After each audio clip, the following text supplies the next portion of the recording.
Merhaba, kanalıma hoş geldin. Beni bu videoyla ilk kez tanıyorsan sen de kanalıma hoş geldin. Nasılsınız? Umarım iyisinizdir. Beni merak eden arkadaşlarım çok iyiyim. Teşekkür ediyorum. Elimden geldiğince sizler için videolar çekmeye devam ediyorum. Bugün şöyle bakın. Harika bir terlik yapımıyla geldim. Yani bana göre harika. Çünkü ben de ilk kez çalıştım ve ilk kez yapmama rağmen çok güzel oldu. Sadece yapıştırırken şuraları biraz bulaştırmışım. Bakın elim değmiş. Biraz acemilikten dediğim gibi ilk kez yaptığım için. Buraları elim değdiği için ama bunu ben kullanacağım. Sorun değil. Yani değdiği için şuralarda biraz yapışkan lekesi kaldı. Onun haricinde ben çıkan sonuçtan çok memnun kaldım. Şöyle artık yaz geliyor. Geçen sene çok yapmak istemiştim ama yoğunluktan dolayı fırsat bulamamıştım. Bu sene fırsat bulmuşken çekmek istedim. Sizlerle de paylaşmak istedim. Elimden geldiğince kendi yaptığım tekniği sizlerle paylaşacağım. Şöyle bakın terliği inceleyelim. Bakın tabanı da bu şekilde. Oldukça güzel bir tabanı var ve yapışkanı da oldukça güçlü diye düşünüyorum. Şimdi yorumlar kısmına arkadaşlar tabanı soran olacak. Aldığım sayfayı reklam değil arkadaşlar, Instagram'dan bir sayfadan aldım.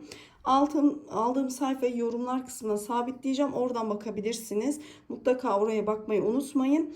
Ve detaylarını birazdan terliğin yapımına geçeceğiz. İşte ipidir, tığıdır, hepsini size göstereceğim. Bu arada şimdiden şöyle bir bilgi belirtmek istiyorum.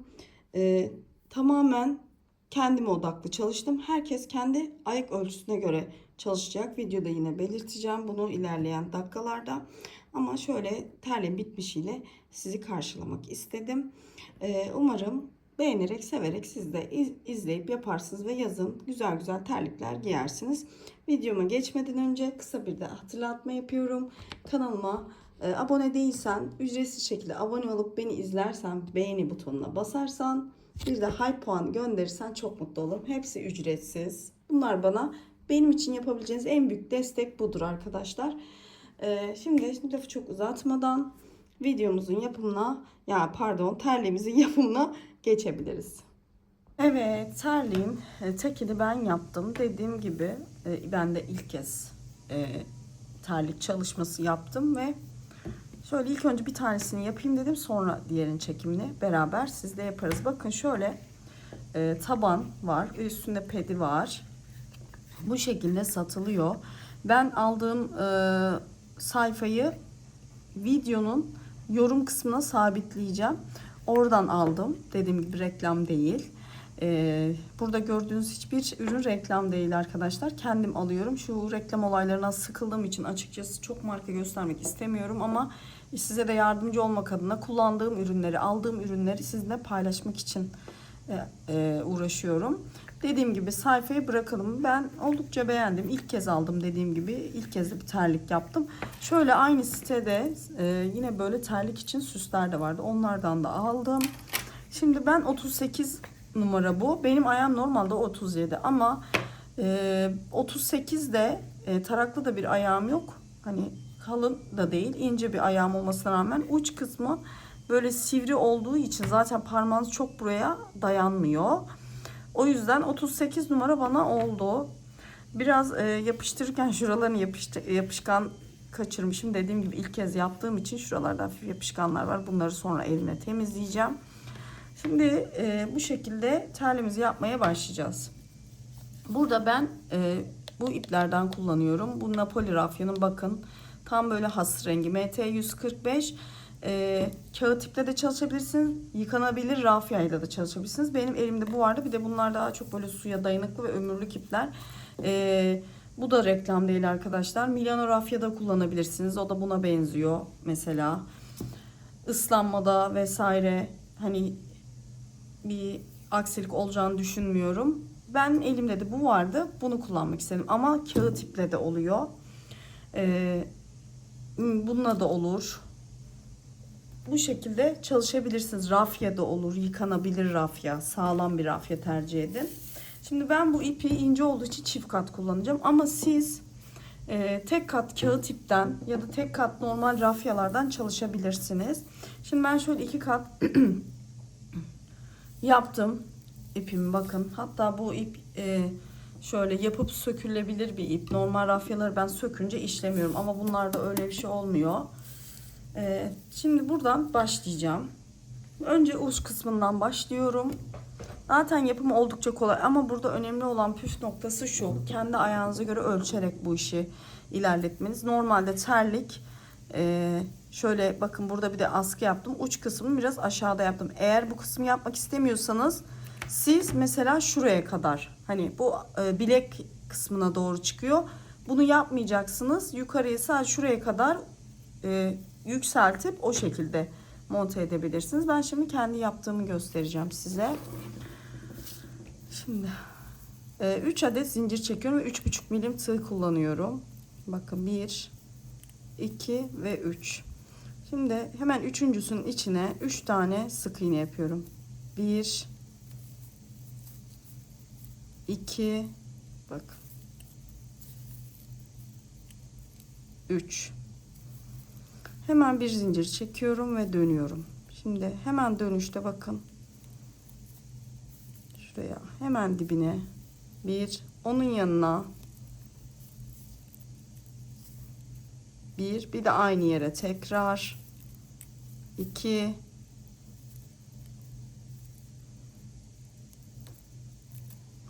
onun yanında 2 kere batacağım. Şimdi bakın, 3 tane aynı zincirin içine sık iğne yaptım. Bir zincir çekip dönüyorum.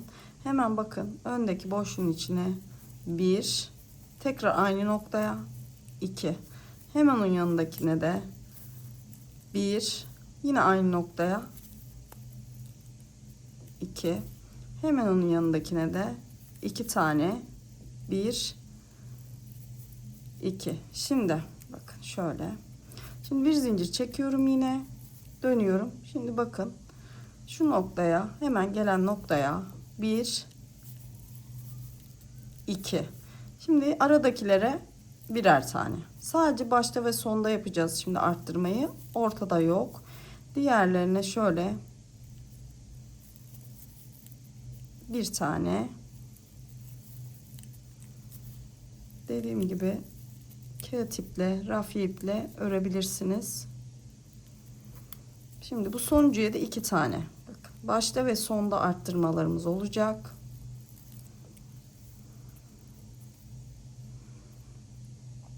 Şimdi tekrar bir zincir çekip dönüyorum. Bakın. 1, tekrar aynı noktaya 2. Yandakilere bir tane.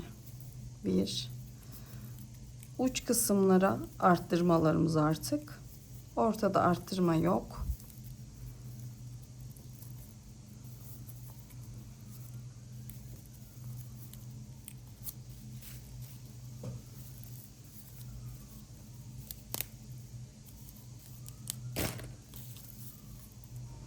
Hemen sonuncudayım yine, bakın. Şuraya yine 2 tane arttırma yapıyorum. 1, 2. Şimdi son arttırmadan sonra yine bir zincir çekiyorum ve dönüyorum. Hemen yine bakın, sıradaki 1, aynı noktaya 2. Hemen yanındakilere birer tane. Sadece başta ve sonda şöyle ikişerli arttırmalarımız var. Bu da sizin kendi aslında ayak genişliğinizle bağlı. Ben ölçerek ilerledim. Bunu yaparken bakın, sonuncudayım. Böyle 1, 2. Şimdi tekrar bir zincir, hemen dönüyorum. Yine bakın, 1, aynı noktaya 2 tane. Yine aralara bir tane.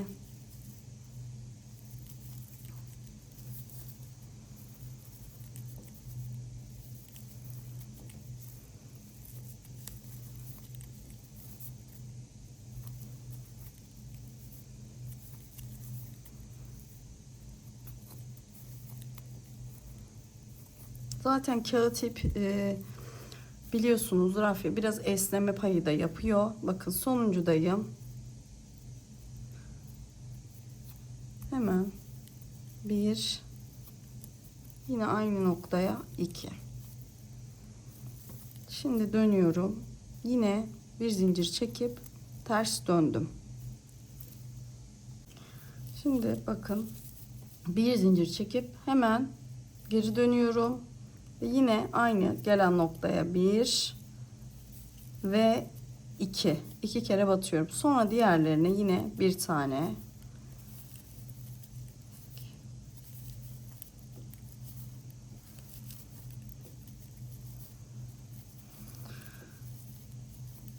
hemen diğer köşeye kadar tek sık iğnelerimizi yapıyoruz.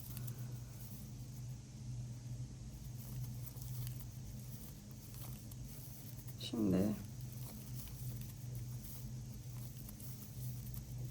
yine buraya da 1, 2. Şimdi yine bir zincir çekip geri dönüş yapıyoruz. Şimdi artık bu çift olarak şurada battığımızı teke düşüreceğim. Yani bu nasıl? Normalde buraya dönünce hemen bu noktaya bir tane daha yapıyorduk. Artık bir tane daha yapmayacağız. Buraya bir tane. Hemen diğer yanındakine de bir. Artık bu döndüğümüzde yaptığımız 2 tane arttırmayı burada teke düşürüyoruz. Bunun da nedeni, biraz da kendi ayağınıza göre ölçüp bakmanız gerekiyor. Benim ayağım çok kalın bir ayağım yok. İnce yapılı bir ayağım var. Hem de şimdi normalde kağıt iplerle çalışıyorlar. Benim ipimde çok esneme payı yok. Kendi ayağıma da göre ayarlıyorum. Ama kağıt ipler çok esner. Buradaki amacımız da şu. Hani arka tarafa şimdi göstereceğim size. Bakın şimdi sonuncu arttırma noktamızı da şöyle geliyorum. Bakın sonuncu sık iğneme geldim. Buraya yine sona bir, bakın bu ikinciyi yapıyoruz. Şimdi şöyle bakın, şurada tabanımızın pedi var. Şöyle bakın. Şöyle diyeyim. Burayı böyle kapattığınız zaman şu kenarlara çok fazlalık taşmaması gerekiyor. Çünkü tabanınızda bunu yapıştırırken tam oturması için buraların çok kalın olmaması gerekiyor. Yani şu köşelerin. Çünkü tabana oturttuğunuz zaman bakın tabanla pedin arasında çok bir boşluk yok. Bakın görüyor musunuz? Bu şekilde. O yüzden bu kenarların hani ben fazla öreyim, içeri kıvırırım, yapıştırırım mantığıyla düşünmeyin. Benim ipim biraz daha kalın oldu şu anda. Hani çift kat çalıştığım için. Ama kağıt ipi tek kattan yaparsanız bu kadar kalın olmaz. Dediğim gibi kağıt iple çalışırsanız bir de esneme payı var. Bunu da göz önünde bulundurun. Yani ayağınıza ölçerken ya da yapıştırırken çok bol yapmayın. Giyildikçe de esneyecektir. Çünkü kağıt ip ayağınızın şeklini alacaktır. Şimdi artık bakın bir zincir çekiyorum. Yine dönüyorum. Bakın buraya hemen bakın bir tane şöyle battım. Şimdi arttırma tekrar batmıyoruz artık. Diğerlerinin üzerine birer tane yukarıya doğru şöyle istediğim boya gelene kadar hep bu işlemi yapacağım. Şöyle köşelerinden arttıra yukarıya kadar çıkıyorum. Burada siz ne kadar yükseklikte istiyorsanız bu önemli. Ben kendi ayak uzunluğuma göre bu kısmı uzattım. Şimdi sık iğnelerimizi yapıyoruz.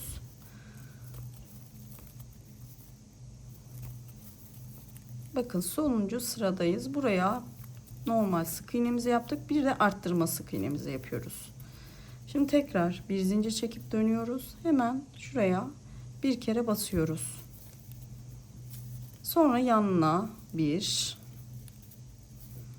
Bu şekilde artarak devam ediyor. Bakın artmıyor zannetmeyin. Ucu yukarı doğru artıyor yine. Sadece şurada 2 kere battığımızı bir kereye düşürdük.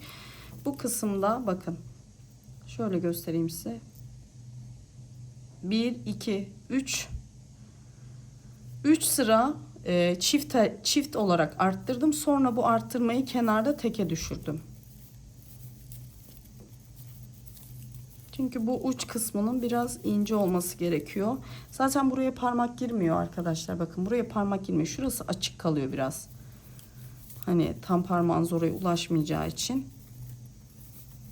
Oranın böyle çok bol olmasına da gerek yok.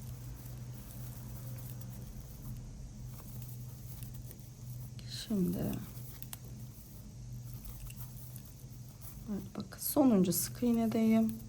Bir, yine aynı noktaya 2, bir zincir çekip dönüyorum. Yine aynı şekilde bir, bakın diğerlerine de bir sık iğne.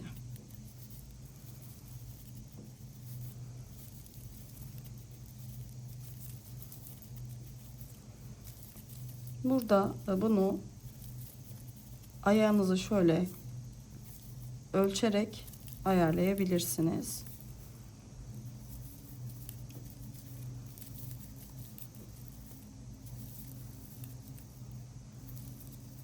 Şöyle. Hemen karşıya kadar geçiyorum.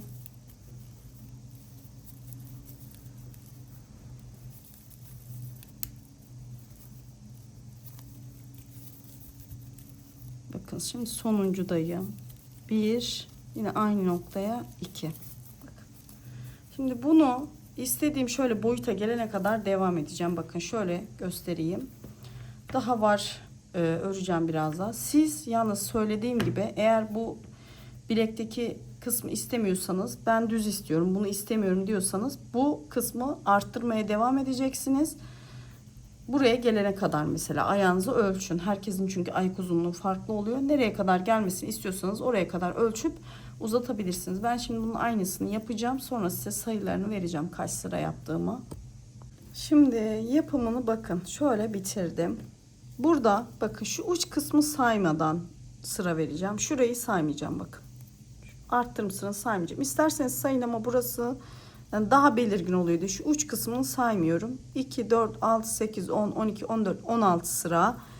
Uç kısmını sayarsan şöyle 17 sıra sık iğne yapmış oldum. Şimdi bakın ben dediğim gibi şöyle yarım dediğim bir de kayış yaptığım için burada onun için biraz kısa bir ön parça yaptım. Şöyle nasıl diyeyim size, şu şekilde duruyor ayağınızda. Hani şu parmaklarınız kapanıyor. Şöyle düşünün. Parmaklarınız kapanıyor. Hatta şöyle yapayım. Bakın. Şöyle parmaklarınız kapanıyor burada. Yine elim tam kapanmadı. Ayak parmaklarımız daha kısa olduğu için. Şurada da bir şöyle askımız var. Eğer siz bunu yapmak istemiyorsanız onu şöyle yukarıya doğru uzatacaksınız. Hani tek parça olsun isterseniz. Bu arttırımlarınızı şöyle ölçerek yukarıya kadar şöyle yine arttıra ayağınızın buraya kadar istiyorsanız buraya kadar gelene kadar arttıracaksınız. Şimdi ben artık arttırma sıramı bitirdim. Şimdi burada tek kattan ilmek kaydırma yapacağım. Onu da bakın şöyle hemen bir zincir çektim. Bakın. Tek ipten yapıyorum. Siz tabii zaten tek kat yapıyorsanız yine aynı şekilde tek kattan yapabilirsiniz. İlmek kaydırma yapıyorum. Bu terlinizin çok esnememesini sağlar. Bu işlemi mutlaka uygulayın. Kağıt ip kullanıyorsanız zaten atlamayın kesinlikle. İlmek kaydırma yapın. Çünkü kullandıkça esneyecek dediğim gibi. Şöyle. Şimdi bunu da nasıl yapıyorum hemen size göstereceğim. Şimdi ilmeğimi aldım. Bakın batıyorum sık iğneye. Aşağıdan ipimi alıyorum. Bakın tığımdaki ilmeğin içinden geçiriyorum. Sık iğnenin tepesine batıyorum. İlmeğimi arkadan alıyorum. Tığımdakinden geçiriyorum. İlmeğimi alıyorum. Bakın hemen tığımdakinin içinden geçiriyorum. Bunu bütün ağız kenarına uyguluyorum.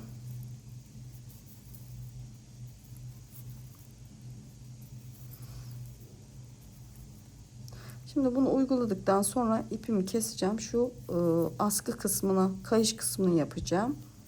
Sonra zaten monte kısmına geçeceğiz. Bakın. Şöyle devam ediyorum. Bütün şu sık iğnelerin üzerine kaydırma işlemi yapıyorum. Şimdi bakın sona kadar geldim. Burada hemen bir zincir çekip birazcık ipimi uzun bırakıp şöyle keseceğim. Kağıt ip kullanıyorsanız ütü yapabilirsiniz. Ben bu iple ütü yapmayacağım. Şimdi şu bant kısmına geçeceğiz. Şimdi şu kısmı öreceğiz. Burada da kendi ayak ölçünüzü baz alacaksınız. Ben 34 tane zincir çekmişim bunda. Yine burada aynı şekilde 34 zincir çekiyorum. Zincir çektikten sonra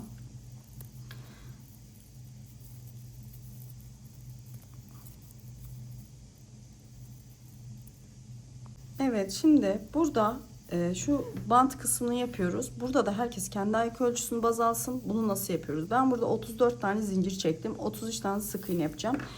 Bunu nasıl ölçüyoruz? Şöyle tabanı yere koyun. Ayağınızı tabanın üstüne koyun. Ve bu zinciri bakın, ayak bileğinizin genel şuraya geliyor. Bakın şöyle zinciri hemen ayağınız tabanın üzerindeyken, yani şu şekilde ayağınızı düşünün. Şöyle üzerindeyken şöyle ölçün. Bakın çok fazla da pay bırakmayın, dediğim gibi aşağıya. Ayağınızı etrafından bu zinciri ölçün. Rahat girip çıkabiliyor mu? Ona göre ayarlıyoruz. Şimdi ben 34 tane zincir çektim. 33 tane sık iğne yapacağım. Burada hiçbir arttırma yok. Toplamda bakın 2, 4, 5 sıra sık iğne yapmışım. Hemen bakın zincir çektim. Yanındaki zincirin şöyle iki lobunu alıyorum ve sık iğne yapıyorum. Hepsine birer tane sık iğne. Dediğim gibi bunda arttırma yok. Dümdüz bir parça öreceğiz. Şimdi sıra sonuna kadar sık iğnelerimi yapıp geliyorum. Şimdi sıra sonuna kadar bakın sık iğnelerimi yaptım. Şimdi bir zincir çekiyorum. Hemen örgümü çeviriyorum. İlk gelen noktaya bir tane batıyorum. Sık iğne. Her birine sık iğne. Bundan sonra sık iğne yapıyoruz. 5 sıra sık iğneyi yapıyoruz. Hiç arttırım yok. Tersten düzden 5 sıra sık iğne yapıyoruz arkadaşlar. Şöyle düz bir parça oluşturuyoruz. Ondan sonra monte kısmına geçeceğiz. Evet, bakın şimdi şu sıra sonuna tekrar size göstermek istiyorum. Kafalarınız karışmasın. Sıra sonuna geldik. Sonuncu sık iğneden sonra bir zincir çekiyoruz. Bakın hemen dibine batıyoruz ve sık iğnelerimizi hiç arttırım yapmadan kenarlardan arttırım yapmadan devam ediyoruz. Bakın toplamda 5 sıra sık iğne sırası ördüm ben, ama sizin ipinize göre bu kalınlık değişebilir ya da istediğiniz daha ince bir hani kayış isteyebilirsiniz şu şekilde. Benim için bu yeterliydi. Ben 5 sıra öreceğim. 5 sıra sonunda zaten tekrar burada yaptığımız gibi, bakın burada da ben ilmek kaydırma yaptım üst kısma gelen yere. Buraya da bir ilmek kaydırma yapacağız.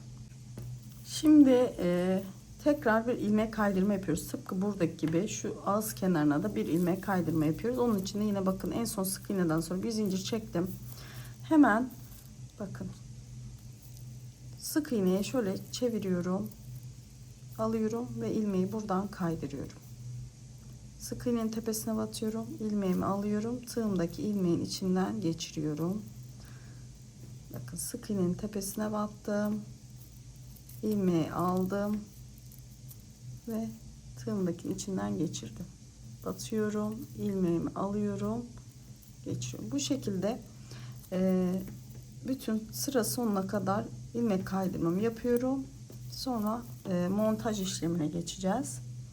Evet, bakın parçalarımızı bitirdim. Şimdi tabanımıza birleştirme kısmı. Önce taban kısmındayız. Bakın bununla delikleri ben açtım. Nasıl açtım? Şöyle bir delici yardımıyla bakın. Burada ayağınızı işaretliyorsunuz, koyuyorsunuz.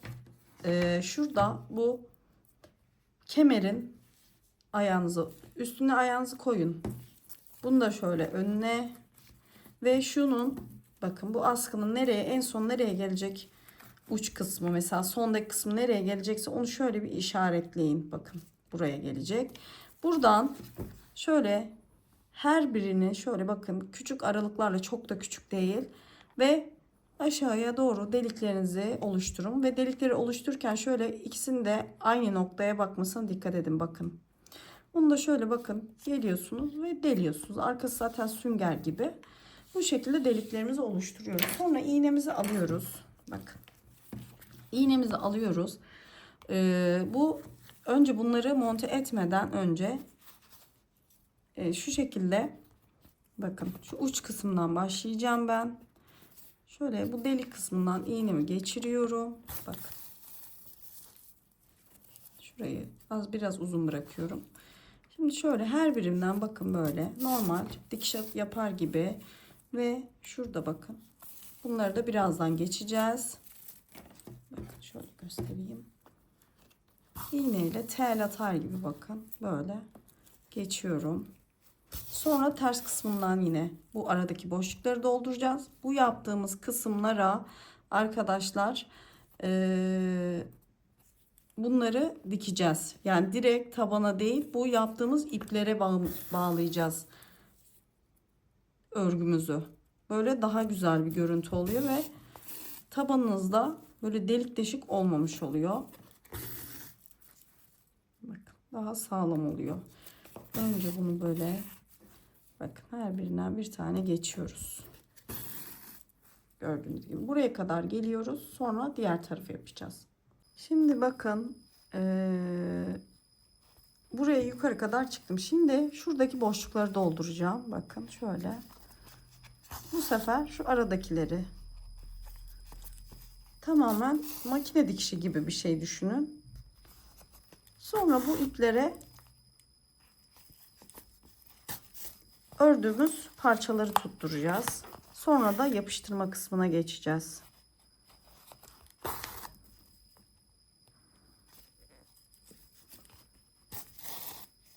Dediğim gibi siz kağıt iplerle çalışabilirsiniz.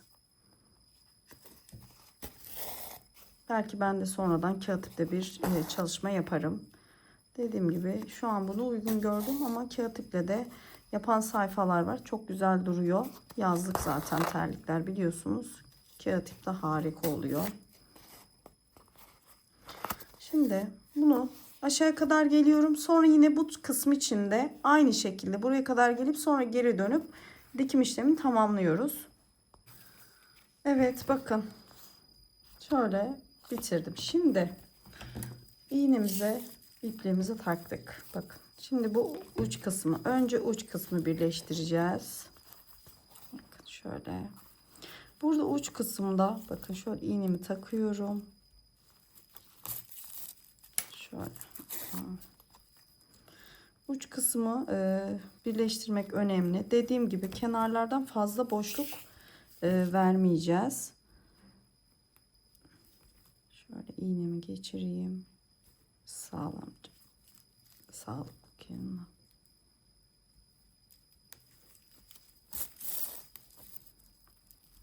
Bakın.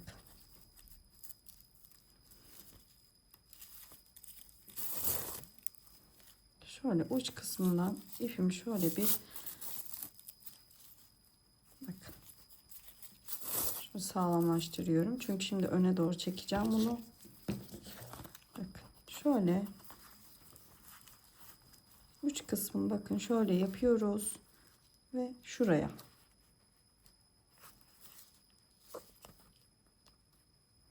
Şu yaptığımız bakın tel gibi onların arasına yapıyoruz. Arasından iğnemizi geçiriyoruz ve şöyle aşağıya doğru dikeceğiz. Bakın.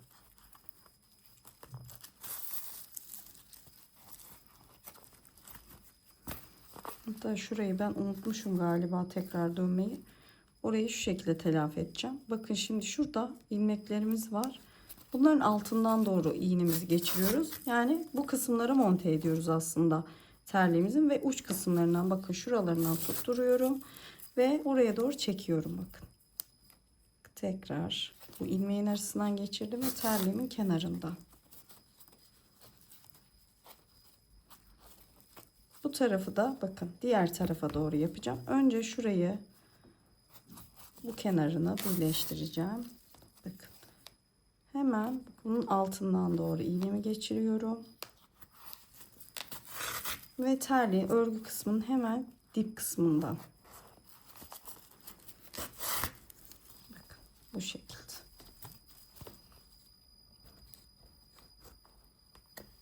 Şöyle dip kısmından hemen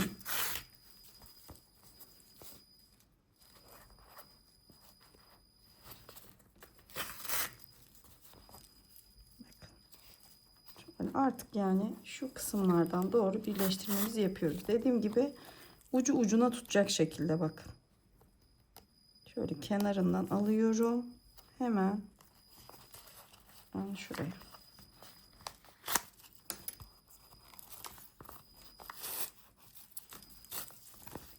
Tabii bunu yaparken de şöyle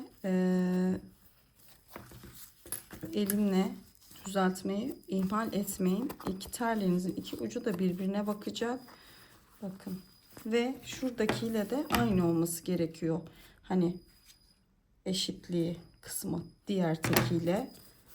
Ben de şöyle elimle düzelterek buna yön o şekilde verin. Bakın. Bakın şöyle. Şimdi buradan devam ediyorum. Gösterdiğim şekilde şöyle iğnemle tutturacağım. Video çok uzun olmasın diye aynı yerleri göstermek istemiyorum. Bana tavsiyelerde bulunuyorsunuz. Videolarınızı kısa tutun diye, ama kısa tutunca da detayları kaçırılıyor. Sonra tekrar hani soruluyor bunu nasıl yaptınız diye. Uzun tutsak da olmuyor, videoyu kısa tutsak da olmuyor. Yani ben de şaşırmış durumdayım. Evet, bakın şimdi burayı böyle dikiyoruz. Bu ucu da bakın yine aynı şekilde. Şu iki uç bakın karşılıklı gelecek. Bu noktalara dikkat edin. Burayı da aynı gösterdiğim şekilde şu terlediğimiz yerleri tutturuyoruz. Sonra diğer kısmına geçeceğiz. Şimdi bakın bu şekilde diktim. Şimdi şu kalan iplerimi şöyle karşılıklı gelecek şekilde bakın tabanın karşıdan karşıya şöyle bir geçiriyorum. Bakın. Belirli aralıklarla bu şekilde geçiyorum. Hem böyle daha sağlam oluyor gibi geliyor bana, ama tabii siz yapmak zorunda değilsiniz. Şöyle göstereyim. Yani zaten dikişimiz oldukça sağlam oldu. Bakın. Şöyle kenarından da alt kısmından doğru yine bakın. Bunları sabitleyeceğiz. Sonra şurada uçta da ipim vardı. Bunu da aynı şekilde böyle zikzak yapar gibi bağlayacağım. Ve askı kısmına geçeceğim. Bunda da aynı şekilde bakın. Şu kaydırma yaptığımız yer üst kısma gelecek. Bakın. En son şu kısımla burası denk gelecek. Burasıyla da burası denk gelecek. Yani en son kısmı şu en dipteki dikişe denk gelecek. Bunu da yine aşağıda yaptığımız gibi kenarlarından tutturacağız ve çantamızın örüm ve monte işlemi bitmiş olacak. Sonra üstüne süsünü dikebilirsiniz. Sonra yapıştırma kısmına geçeceğiz. Dediğim gibi burada da aynı şekilde bakın ayarladığımız yerden, verdiğimiz boşluktan şöyle askı kısmını ipi geçiriyoruz. Yine burada alt kısmı diktiğimiz gibi şu tellerin altından geçerek burayı da birleştiriyoruz. Evet, bakın şöyle birleştirdim. Şimdi yapıştırmadan önce ben şöyle bir süsüm var. Takmak zorunda da değilsiniz, ama ben çok hoşuma gittiği için kendime böyle yapmayı tercih ettim. Bunu da şöyle hayalet iple dikeceğim. Diktikten sonra yapıştırma kısmına geçeceğim. Yapıştırması için aldığım sayfada bunları yapıştırmaya özel bir sıvı var. Yapıştırıcı, ayakkabı yapıştırıcısı gibi, onu süreceğiz ve yapıştırma kısmını size göstereceğim. Zaten sonra terliğimiz bitmiş olacak. Evet, bakın şimdi yapıştırma işlemine geçtik. Şöyle aldığım yerden şöyle bir yapıştırıcı da koyuyorlar içine. Bunu da şöyle önce bakın şuraya yayacağız. Sonra terliğin altına da yayacağız. Yalnız bunu yaparken ağzınızı mutlaka kapatın. Çok kötü kokuyor. Hani ağzınızı bir maskeyle kapatmanızı tavsiye ederim. Şimdi şöyle yapıştırıcıyı önce dediğim gibi ağzınızı kapatın mutlaka.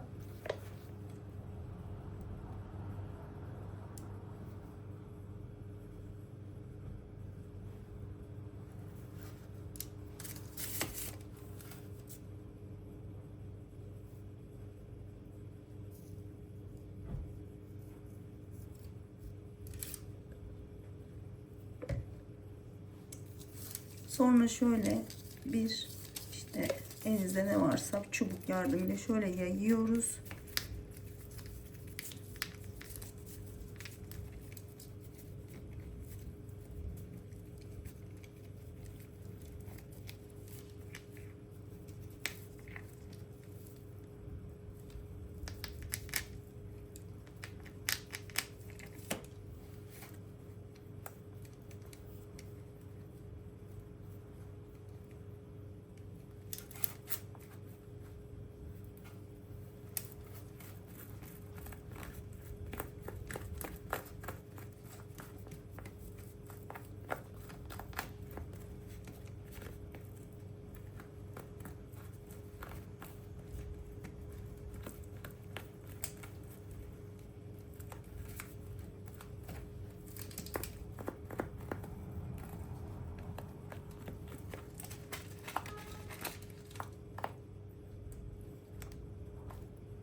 Şimdi saç kurutma makinesiyle bu yaydığımız köpük olana kadar kurutuyoruz.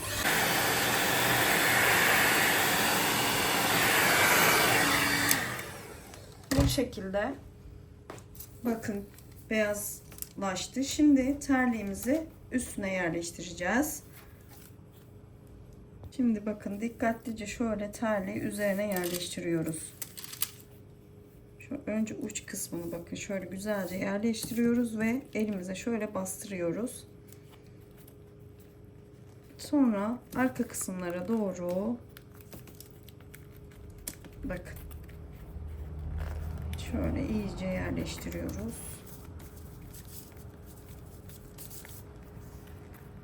Şöyle bastırıyoruz.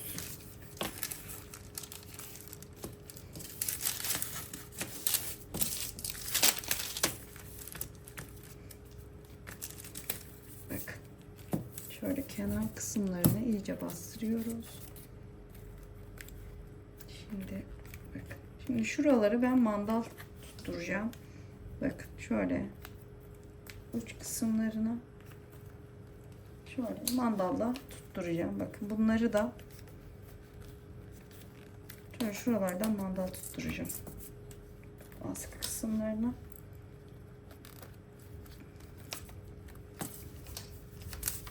Şöyle.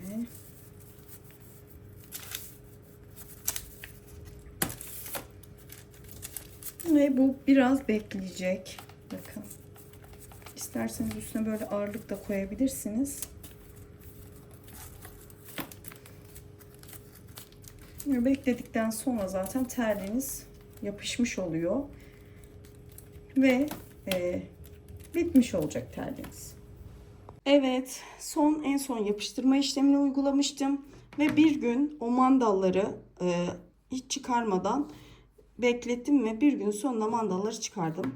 Videonun başında da zaten aynı bitmişini göreceksiniz. Ama şu şekilde bakın. Yaptım ve ben böyle taşlarla süslemeyi tercih ettim. Dediğim gibi tamamen tercih size kalmış. Ahşap boncuklar dikebilirsiniz üstüne. Hiçbir şey yapmadan da kullanabilirsiniz. Umarım videom sizin için açıklayıcı, en azından bir fikir edinici olmuştur. Çünkü biliyorsunuz hiçbir şey yokken en kötü video bile, yani bir şey yapmak istiyorsunuz ve hiçbir aklınızda fikir yok, nasıl yapıldığı hakkında bir hani görsel yok, video yok. O anda bulduğunuz bakın hiçbir şekilde anlaşılamayan bir video bile size bir fikir kazandırıyor. Umarım siz de benim size çektiğim videodan kendinize uyarlayarak fikri alıp yaparsınız. Yaptığınız terlikleri de lütfen ya da çantaları beni etiketleyerek Instagram'da paylaşırsanız ben çok mutlu olurum. Çünkü benim tarifimle yapılmış çantaları mutlaka Instagram sayfamda da story'imde yer veriyorum. Çünkü dediğim gibi tarifimle yapılan ürünleri görmek gerçekten bana mutluluk veriyor. Şimdiden yapacakların ellerine sağlık diyorum. Kolay gelsin diyorum. Ve bir dahaki videoya kadar hoşça kalın diyorum. Abone olmayı unutmayın.